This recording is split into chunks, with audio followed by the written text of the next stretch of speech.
But we begin tonight in Atlanta, where a beloved youth football coach was shot and killed earlier today in a townhome off Skylar Way. Good evening, and thank you for joining us. I'm Russ Spence. I'm Courtney Bryant. Police say they got the call around 2:30 this afternoon. Family has identified the victim as 33-year-old Aaron Hines. Fox 5's Eric Mock spoke to those who knew him well and joined us live from Washington Park, where he coached his team. Eric? That's right, Courtney. Russ, you know, Washington Park is where he coached that 10 and 11-year-old team, the Georgia Rattlers. Everyone spoke so highly of him out here. In fact, there's a lot of people, teammate families, friends, family who are out here right now, you know, honoring him, reminiscing about him. And what's really tragic here is that the team was actually just starting practice here this evening when they got the horrible news. Lolita Perry says her son and his teammates were just ready to start football practice at Washington Park Thursday evening when she saw the terrible news about their coach in the team's Facebook group. So finally I reached out to one of the coaches, and when I found out that it's true, I'm devastated. Devastated. That's it. Atlanta police say they responded to these townhomes on Skylar Way at around 2:30 p.m. Thursday to find a 33-year-old man dead with a gunshot wound. They say it happened inside one of the homes. The family at the scene identified the victim as Aaron Hines. There's a lot of heartbroken people here. He was a great man. His cousin, who didn't want to be identified, told us. So there's a ball right there. Look like there's a ball right there. Let me see if I can't find a better picture of him, bro. That would be ball right there. That's him right there. I have some personal pictures of ball. So it's your boy Butler. It's the best day of my life, man. Y'all gonna do your little dance while they still playing your song. Rest in peace to Ball. I had the opportunity, I met Ball. I had been around Ball for months. I had no idea who he was. When I say who he was, I didn't know he had the affiliation and the love behind him. I used to just see him at the program because we both worked for the same program. And I did see, let me see, this is actually, oh, you know what? Let me try to, there's bro in action. I think this was in, damn, what was it? That was, start with an E. They was doing a giveaway, and they rented a moonwalk from me. And when I seen what they was doing, I donated the moonwalk. But let me see. Hey man, bro was a stand-up dude, bro. When I say he was a stand-up dude, I'm saying that I didn't know. Let me say this. On 4th of July, bro called me for some moonwalks. He called me for some moonwalks. He was doing something in the hood.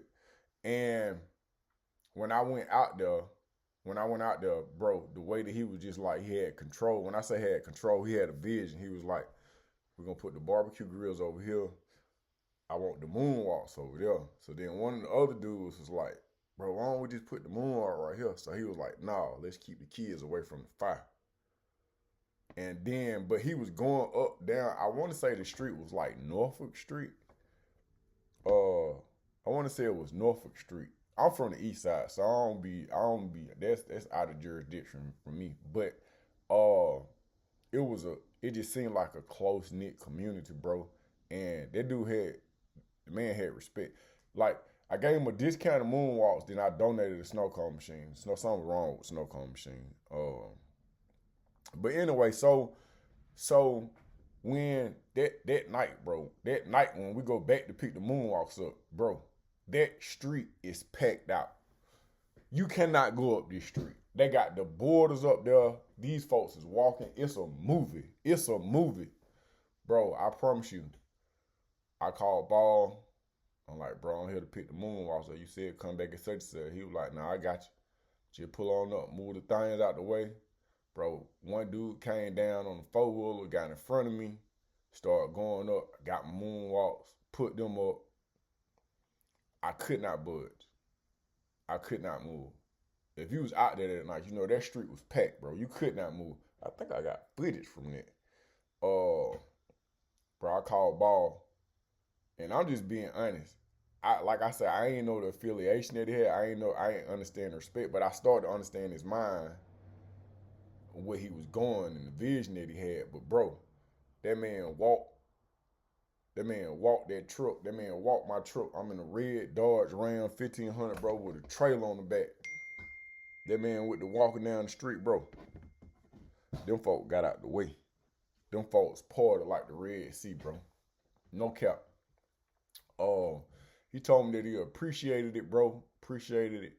And I told him, bro, like, I appreciate, just being a part of the move. Cause I just seen what he had going on. He was trying to, on some family shit, bro. What throwed me off, and this is what throwed me off, and this is what continues to throw me off. The week that Ball was unalive, rest in peace to Ball, bro. Solid dude. The week that he was unalive, we had a lot of unalivings. So, Atlanta, crime decrease. So that was on, let me see. He had a big impact in this community and with these children and with their families. Not only. Oh, I just want to see what on. That was 3 weeks ago. 3 weeks ago. With the kids, but with family. He was the coach that you called if your child was acting up in school. He was the coach that you called if your son wasn't listening to you. He says there will be a huge hole left in the West Atlanta community from the loss of this beloved coach. His cousin says they can't understand why someone would want to take Coach Ball away from them. We don't know what to think. What can we think? This is a major loss. What can I say? What can I say other?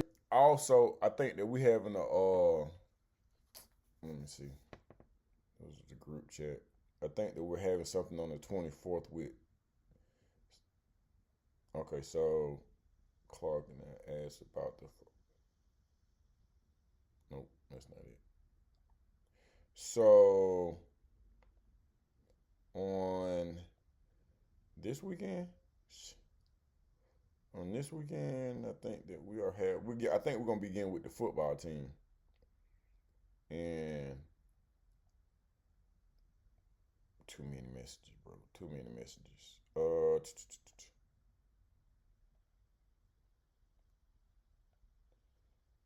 Anyway.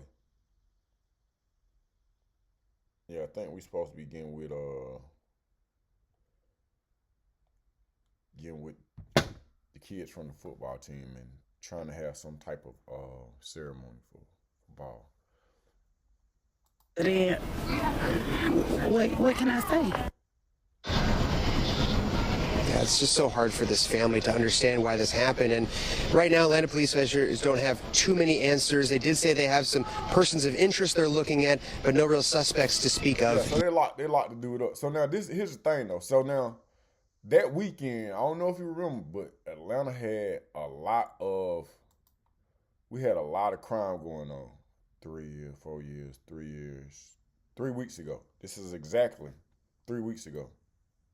Despite a rash of violence today, new reports show Atlanta streets are getting safer. Crime dropped for a third year in a row. Homicides are down 32%. That's well ahead of the national rate.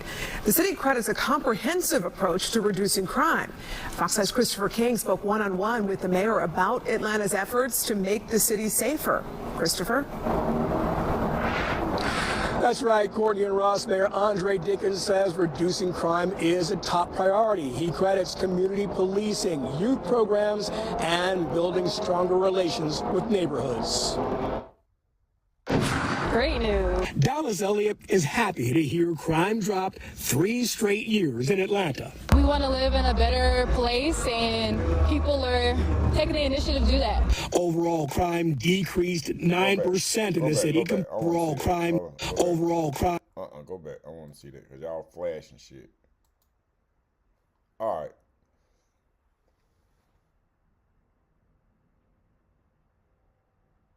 Week 29.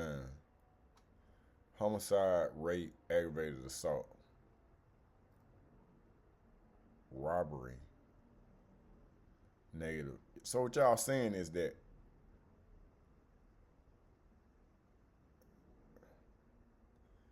homicide has decreased. Bro, I don't know what all this means. I don't know what all this means. But this is what I am going to say. Overall crime decreased 9% in the city compared to the same time last year.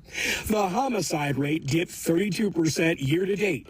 That's well ahead of the 17% drop in deadly crime nationwide. People are feeling more safe to live their lives and make a positive.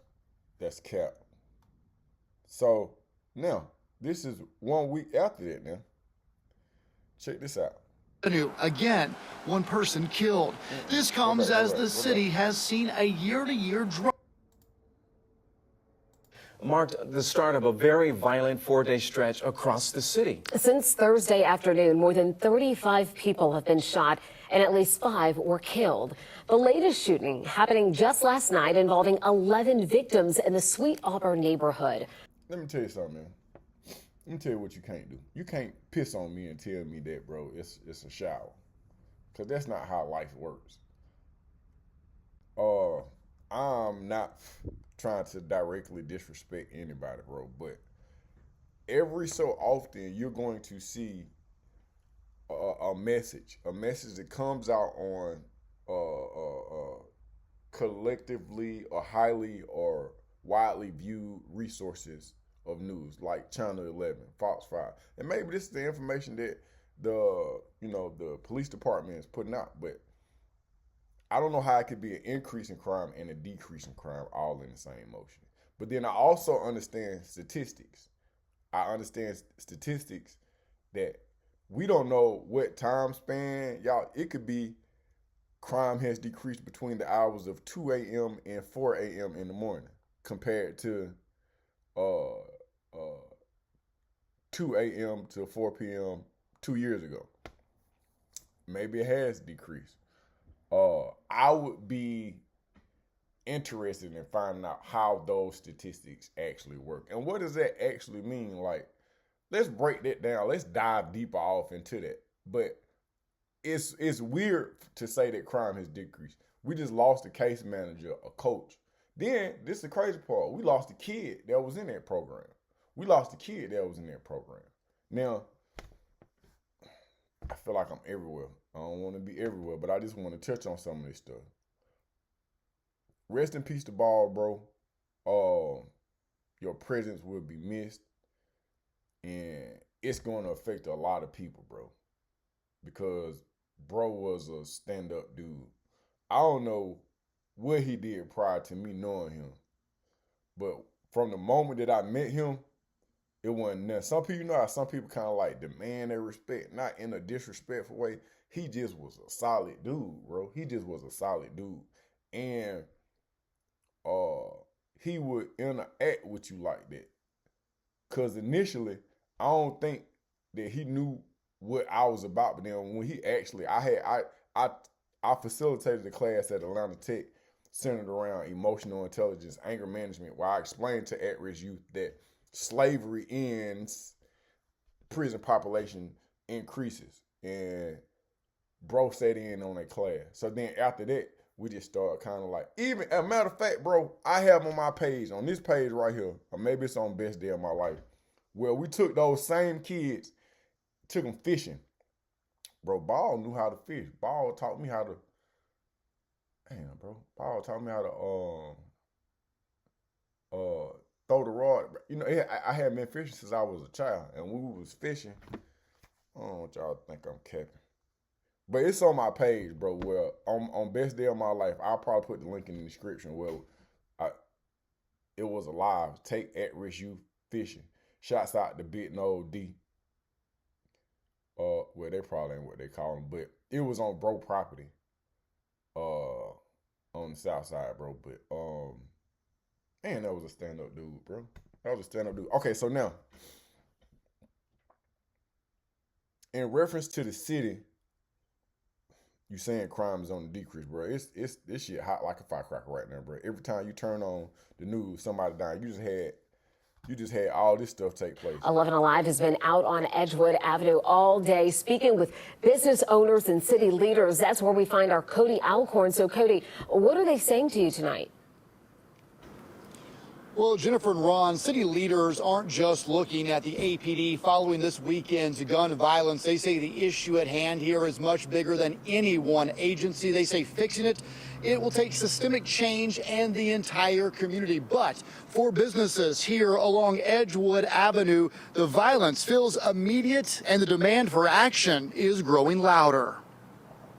Gun violence rocked Atlanta over the last 4 days. At least 37 people shot, 5 people killed. The spike in shootings included 2 mass shootings. 6 people shot at Empire Park Thursday night. One of those victims died. And 11 people shot just after 1:30 a.m. Monday here on Edgewood Avenue. Again, 1 person killed. This comes as the city has seen a year-to-year drop in homicides and shootings. This weekend that changed. Blue lights lining Edgewood Avenue Monday morning. Atlanta Police Chief Darren Shearbaum says they recovered close to 40 shell casings. Police believe a group, 3 men and a woman, started the gunfight. Gun violence affects every citizen of Atlanta, regardless of what neighborhood you live in or where you are. Especially business owners along Edgewood Avenue. Johnny Martinez co-owns Joystick Game Bar. Most of the time, like last night, they happen after everything's closed. They don't happen in the bars. Bars in the city of Atlanta close at midnight on Sundays. Councilwoman Liliana Bakhtiari represents the Sweet Auburn community. Those bars were closed, so we don't yet know where these individuals came from or what caused this. Mayor Andre Dickens says, as a society, we must all play a part in keeping the city safe. That guns are not the answer and that we should use conflict resolution and de-escalation tactics. Chief Shearbaum says they understand the neighborhood's concerns and are all. This is what I'm going to say. I don't understand the inner workings of the Atlanta political scene to the degree where I can critique it. I'm not a politician. I don't know the ins and outs. I don't know what sacrifices are being made. I do know that I do believe that certain politicians do want to see Atlanta win. I believe that wholeheartedly. I don't know if they all have, I don't know if they have the power to get it done, but they are trying. In certain aspects, some of these people in Atlanta, some of these politicians in Atlanta, they really wholeheartedly want to see Atlanta win. That's what I will say. From afar. I'm not in tune. I'm not, you know what I mean?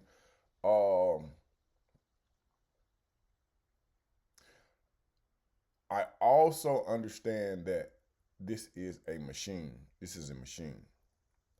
That machine is working. I'm trying not to drift off. But something that the mayor said really kind of stuck with me. Let me see. This is what he says.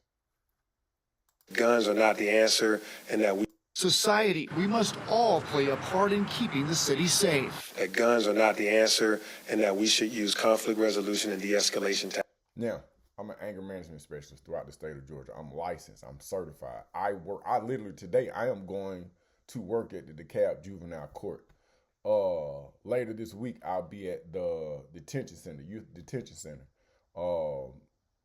Next week, I'll go into a DeKalb County High School. This is the work that I do. The basis of my curriculums include the elements of emotional intelligence, conflict resolution, and critical thinking. I think that if we're going to see change in this city, if we're going to see change in this world, we got to start mandating that these curriculums are facilitated in school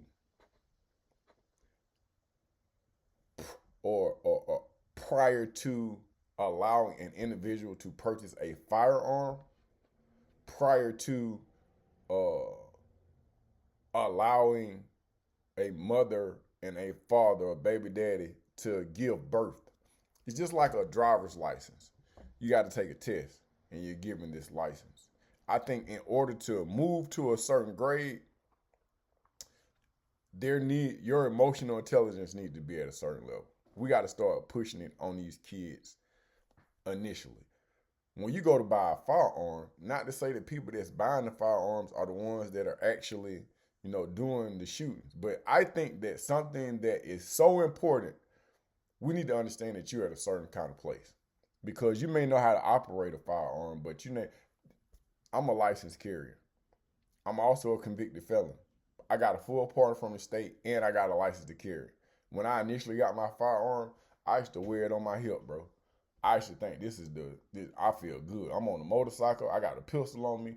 I'm living. I envision this. But then as I began to think this process out, what I began to understand is that when I wear my pistol on my hip, bro, I am causing unnecessary trauma. First of all, if anything was to pop off and I got my pistol on my hip, I just put a target on my back. Cause if I'm on the nonsense and you got a fire, I'm gonna shoot you in your kneecaps just to warn your super face. So then I then got a holster where I would keep my pistol on the inside where you couldn't see it. And then I started thinking about, hey man, you know what? If I gotta have a firearm, bro, to go somewhere, I don't wanna go. But this was a gradual process. And then I start understanding that when I have a firearm, I have to think for everybody else that's around me. You're gonna have idiots or unintelligent people everywhere. So with that being said, I have to move not like the scary person, but like the smart person. If you're on some disrespectful, some drunk or some high or some just YN stuff, I have to take all that into consideration. You could be rude over here. Guess what? I have to avoid that. I have to keep moving. I got to understand how to conduct myself. So I'm saying all this to say that to try to fix a situation when it's already heated, or to try to control individuals who are out of control, because it's one thing to work with an at-risk youth. We have them everywhere. But what we have to understand is all youth are at risk.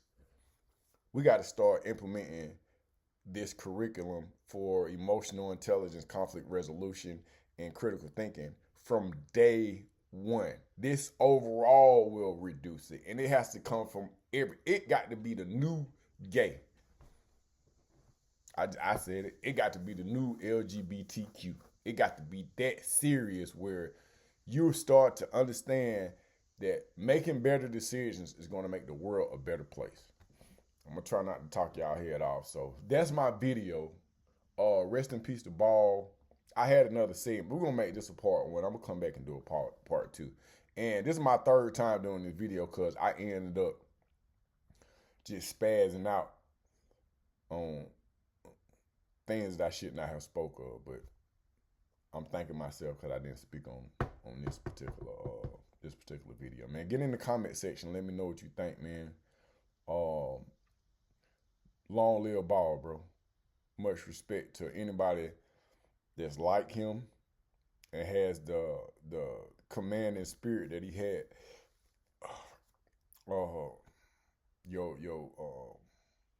Your effort, bro, will never be forgotten, man. I appreciate you for putting some money in my pocket and helping me out. And I'm thankful for what you did for our community in real life, in real time, man. Much respect.